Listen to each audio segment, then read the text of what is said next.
کہ بھگوان رجنیش خدا ہے. تو میں نے اس سے کہا, میں نے کبھی بھی نہیں کہا کہ ہندو مانتے ہیں کہ بھگوان رجنیش خدا ہے. میں نے یہ کہا کچھ انسان مانتے ہیں بھگوان رجنیش خدا ہے. میں ہندو مذہب کی کتاب پڑھ چکا ہوں, اس میں کہیں بھی نہیں لکھا ہوا ہے کہ بھگوان رجنیش خدا ہے. لیکن کئی انسان یہ مانتے ہیں کہ بھگوان رجنیش خدا ہے. آؤ ہم یہ پرکھیں کہ بھگوان رجنیش سورہ اخلاص کے 4 لائن کی تعریف پہ اترتا ہے کہ نہیں. سب سے پہلا قل هو اللہ احد, کہو کہ اللہ ایک ہے. کیا بھگوان رجنیش ایک ہی ہے؟ کیا وہ ایک ہی انسان ہے جس نے خدا بننے کا دعویٰ کیا؟ سینکڑوں انسان ہیں, خصوصاً ہمارے اس دیش میں ہندوستان میں ہزاروں انسان کہتے ہیں کہ میں خدا ہوں. وہ صرف ایک ہی نہیں ہے. لیکن اگر کوئی رجنیش بھکت کہے گا نہیں وہ یونیک ہے, وہ علیحدہ ہے, ٹھیک ہے, ہم دوسری لائن پہ جاتے ہیں, دوسرے پوائنٹ پہ جاتے ہیں. اللہ الصمد, اللہ جو بے نیاز ہے. کیا رجنیش بے نیاز ہے؟ ہم جب اس کی آتم کتھا یا آٹو بایوگرافی پڑھتے ہیں, اس میں لکھا ہوا ہے کہ رجنیش کو ڈائبٹیز بیماری تھی, ڈائبٹیز کی بیماری تھی. اسے استھما تھا, اسے ریڑھ کی ہڈی میں درد ہوتا تھا, بیک ایک. آپ سوچئے, بھگوان کو ڈائبٹیز ہے, خدا کو استھما ہے, خدا کو ریڑھ کی ہڈی کی درد ہے. تیسرا لائن, لم یلد ولم یولد, نہ وہ کسی کو جنتا ہے نہ کسی سے جنا ہوا ہے. ہم جانتے ہیں کہ بھگوان رجنیش مدھیہ پردیش میں پیدا ہوئے. اس کے والد والدہ بھی تھے, دونوں والدین تھے, جو کچھ سال بعد اس کے شاگرد بن گئے. یہ بھگوان رجنیش 1981 میں امریکہ جاتے ہیں, USA, اور وہاں اسٹیٹ آف اوریگون, ایک اوریگون جو شہر ہے, وہاں اپنا ایک رجنیش پورم شروع کرتے ہیں, اور امریکہ میں ہزاروں امریکن لوگ کو بیوقوف بناتے ہیں. کچھ چند سال بعد امریکن گورنمنٹ اس کو گرفتار کرتی ہے اور جیل میں ڈالتی ہے. بھگوان رجنیش کہتے ہیں کہ امریکن گورنمنٹ نے مجھے آستے آستے سے زہر دیا. سوچئے, کوئی خدا کو زہر دے سکتا ہے؟ اور 1985 میں 1985 میں امریکن گورنمنٹ اس کو امریکہ کے باہر نکال دیتی ہے, لات مار کے نکال دیتی ہے. پھر سے وہ ہندوستان میں آتا ہے اور پونا شہر میں اپنا جو سینٹر تھا وہاں جاتا ہے, جسے آج کی تاریخ میں کہتے ہیں اوشو کمیون. اور اگر آپ جائیں گے اوشو کمیون میں پونا میں, جو رجنیش کا ایک آشرم ہے, وہاں اس کے قبر پہ, اس کے سمادھی پہ ایک تختی ہے جس میں لکھا ہوا ہے بھگوان Rajneesh Osho never born, never died, but visited the earth from the 11th of December 1931 to the 19th of January 1990. اس کے تختی پہ لکھا ہوا ہے کہ اوشو نہ کبھی پیدا ہوئے نہ کبھی مرے, لیکن دھرتی پہ سیر کرنے کے لیے آئے, دھرتی پہ گھومنے کے لیے آئے.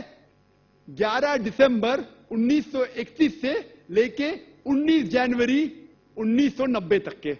Never born, never died, but visited the earth from the 11th of December 1931 to the 19th of January 1990. اس تختی پہ یہ نہیں لکھا تھا کہ بھگوان رجنیش کو 21 ممالک کی ویزا نہیں ملی تھی.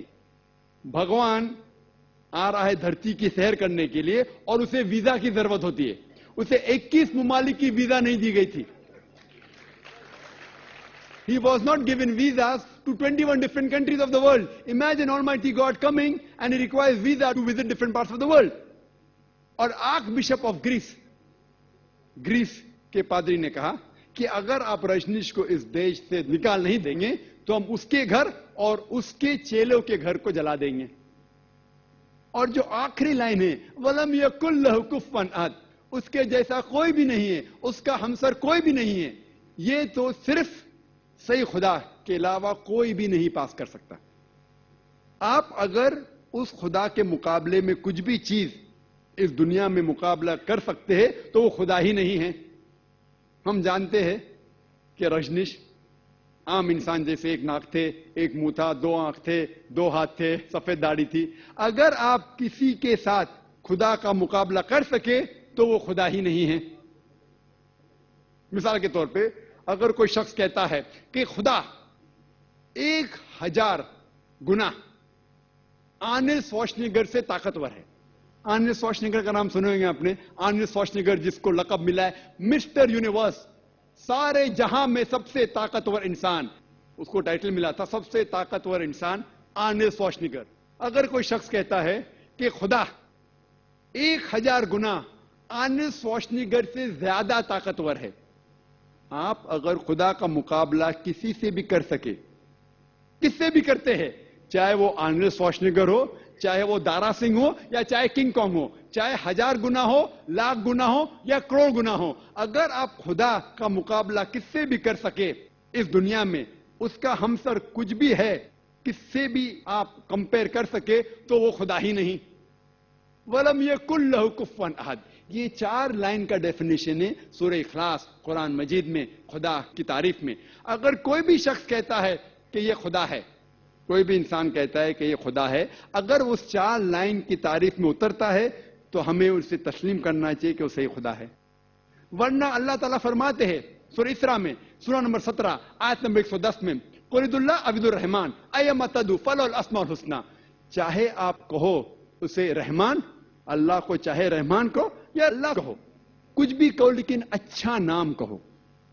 اور اس کے کئی ایٹریبیوٹس ہے, اللہ سبحانہ و تعالیٰ کے کئی نام ہیں, لیکن وہ نام صحیح ہونا چاہیے اور ایک مینٹل پکچر نہیں ہونا چاہیے. آپ کو آپ کے ذہن میں عکس نہیں پیدا کرنا چاہیے. تقریباً 99 نام اللہ سبحانہ و تعالیٰ کے, الرحمن, الرحیم, الحکیم, most gracious, most merciful, most wise, no less than 99. اور سب سے اوپر اللہ. ہم مسلمان خدا کو عربی لفظ اللہ سے کیوں پکارتے, اس کی وجہ ہے. ہم مسلمان اللہ سبحانہ و تعالیٰ کو اللہ لفظ سے کیوں پکارتے بنسبت انگلش ورڈ گاڈ سے, کیونکہ باقی جتنے لفظ ہے وہ زبان میں اس سے کھلواڑ کر سکتا ہے انسان. مثال کے طور پہ جو لوگ انگلش میں کہتے ہیں گاڈ یا خدا یا دیو, یہ جتنے الفاظ ہے اس سے ایک انسان کھیل سکتا ہے. مثال کے طور پہ گاڈ ہے, اگر آپ ایس لگائیں گے تو ہو جائے گا گاڈز, پلورل آف گاڈ. اللہ کا کوئی پلورل نہیں, کوئی جمع نہیں. اگر آپ ایس لگاتے گاڈ کو انگریزی میں تو گاڈز ہو جاتا ہے, خدا کی جمع. جو اسلام میں کل ہو اللہ احد, اللہ ایک ہے. اگر آپ ڈی ای ایس ایس جوڑتے ہیں گاڈ کو, ہو جاتا ہے گاڈس, مطلب عورت خدا. اور اسلام میں اللہ سبحانہ و تعالیٰ کا جنس نہیں, نہ وہ مرد ہے نہ عورت ہے. اللہ سبحانہ و تعالیٰ علیحدہ ہے, نہ مرد ہے نہ عورت ہے. اللہ از یونیک. اگر آپ گاڈ کو ایڈ کریں گے فادر, وہ ہو جاتا ہے گاڈ فادر, ہی از مائی گاڈ فادر, ہی از مائی گارڈین. اسلام میں اللہ فادر, اللہ ابا نہیں ہے. اگر آپ مدر جوڑتے گاڈ کو, ہو جاتا ہے گاڈ مدر. اسلام میں اللہ مدر نہیں ہے. اسی لیے ہم مسلم خصوصاً اللہ کو اللہ سے پکارتے ہیں, دوسرے کوئی لفظ سے نہیں, کیونکہ دوسرے الفاظ جو ہے اس سے ایک انسان کھلواڑ کر سکتا ہے. مثال کے طور پہ دیو, دیو کو اگر کہے دیو, اگر ای لگا دیں گے تو دیو ہی ہو گیا. دیو نے مذکر, 2 ہو گئے نا, دیو اور دیویاں, فیمیل اینڈ میل. اسلام میں God is neither female neither male, نہ مرد ہے نہ عورت ہے. دیوتاؤں یعنی بہت سے دیو ہو گئے. تو اسی لیے ہم مسلمان خصوصاً اللہ کو اللہ سے پکارتے ہیں. لیکن جب میں تقریر کرتا ہوں جو غیر مسلم کے سامنے, جسے اللہ سبحانہ و تعالیٰ کے بارے میں صحیح علم نہیں ہے, تو میں لفظ گاڈ استعمال کرتا ہوں, لفظ خدا بھی استعمال کرتا ہوں, جس طریقے سے آج کر رہا ہوں. لیکن میں یہ کہنا چاہتا ہوں کہ خدا یا گاڈ اللہ کا صحیح ترجمہ نہیں ہے. لوگ اسے نہیں سمجھتے, اسی لیے میں خدا کہہ رہا ہوں یا گاڈ کہہ رہا ہوں. لیکن صحیح معنی میں